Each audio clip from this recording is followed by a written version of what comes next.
அதிகாரிகள் நம்ம வந்து பணியில் வந்து செஞ்சுட்டு இருக்கோம். இந்த விவகாரத்தில் வந்து நம்ம வந்து மாநில அரசு அதிகாரிகள்கிட்ட ஒரு அழுத்தம் கொடுத்து வேலைகளை வந்து ஒழுங்காக செய்யாதீங்க அந்த கருத்தில் அழுத்தம் கொடுத்ததா ஒரு தகவல் வந்து போயிருக்கு. எந்த இடத்துலையும் அழுத்தம், அதாவது ஒரு இடத்துல அழுத்தம் கொடுத்தோம்னு சொன்னாலும் நிரூபித்தால் நாங்கள் அதுக்கு பதில் சொல்ல தயாராக இருக்கோம்.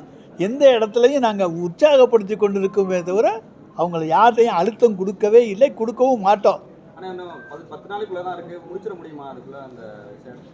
அதுக்கு தான் நாங்கள் தேர்தல் ஆணையத்தில் சொல்கிறோம், 30 நாள் கால அவகாசம் பத்தாதுங்க. 2.5 லட்சம் ஓட்டு 3 லட்சம் ஓட்டு முதல்ல வந்து அவங்களுக்கு வாக்காளர்கிட்ட வந்து அந்த ஃபார்மை கொடுக்கணும், எலிமினேஷன் ஃபார்மை. அதுக்கப்புறம் ஃபில்லப் பண்ணி வாங்கணும். அதுக்கு கால அவகாசம் பத்தாது. இவங்க அதனால் 2026 தேர்தலை முடிச்சுக்கிட்டு மெதுவாக பொறுமையாக ஆற அமர எல்லாரும் உட்கார்ந்து செய்வோம்னு சொல்லிட்டு இருக்கோம். இதே கால அளவில் தான் பீகாரில் பண்ணணும், தமிழ்நாட்டில் மாத்திரம். பீகாரில் முன்னாலே ஆரம்பிச்சுட்டாங்க. பீகாரில் முன்னால் ஆரம்பித்து அதில் ஏகப்பட்ட குளறுபடி அது உலகத்துக்கே தெரியும்.